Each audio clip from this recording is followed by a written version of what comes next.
Daddy, totoo talaga yun. Totoo yung sinabi ni Tita Josephine na magnanakaw yan si Manang Sally. Parang naman di ako makapaniwala sa sinasabi mo. Dad naman, wala naman tayong background sa kanya eh. Eh paano kung totoo? Paano kung ganun talaga siya dati? Kaya posibleng magnanakaw yan si Manang Sally. Sino magnanakaw?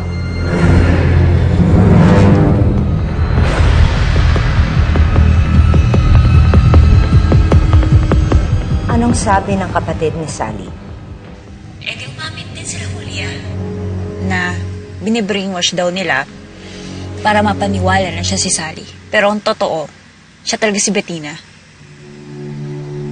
Pwes, hindi ko hahayaan na sirain nila lahat ng pinaghirapan ko. Meron akong papagawa sa'yo dyan, Vanessa. Huwag ka munang uuwi dito. Ano? Kailangan mawala muna yung babaeng yan bago malaman nila Arthur ang totoo. Gusto lang namin malaman ang totoo, Sally. Sabi ni Josephine, kriminal ka daw sa probinsya. Ano ho? Nagnakaw daw po kayo dati sa probinsya. Hindi ho totoo yun. Hindi ho ako kriminal. Manang Sally, hindi naman po namin kayo pinagbibintangan. Pero gusto po sana namin malaman mismo sa inyo totoo. Hindi ko ho alam kung bakit ako pinagbibintangan ni Ma'am Josephine ng ganyan. Pero wala ho akong ginagawang masama. Hindi ho ako kriminal. Hindi ho ako masamang tao. Maniwala ho kayo sa akin, hindi ho ako masamang tao. Dad, tama na po. Desahe po siya ng totoo.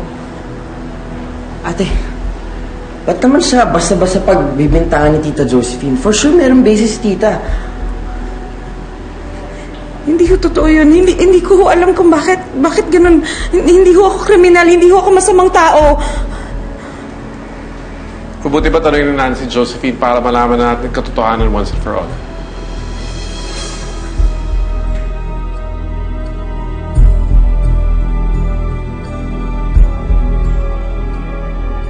Ano mga lamang kriminal si Sally?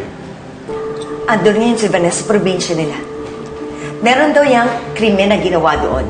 Kaya siya nagtatago dito sa Maynila. Hindi ho totoo yan. Wala ho akong ginagawang masama sa probinsya. Kung inosente ka, bakit ka nandito sa Maynila? At bakit ka pinaghahanap ng mga pulis? Alam mo, kaya pala nawawala yung iba kong mga alahas eh. Naniniwala na ako. Ikaw kumuha nun, di ba? Ma'am, hindi ho totoo yan. Wala ho akong ninanakaw sa inyo. Wala ho akong ginagawang masama. Hindi ho ako masamang tao. Sir Arthur, maniwala ho kayo sa akin. Hindi ho ako masamang tao. Wala ho akong ginagawang masama. Arthur, huwag ka maniwala sa kanya. Pinaglululukon niya tayo dito sa bahay na ito. Sir, hindi ho ako masamang tao. Wala ho akong ginagawang masama. Arthur! Hindi yung totoo yung sinasabi niyo, Ma'am Josephine. Hindi mo totoo yung sinasabi niyo. Wala ho akong ginagawang masama sa probinsya.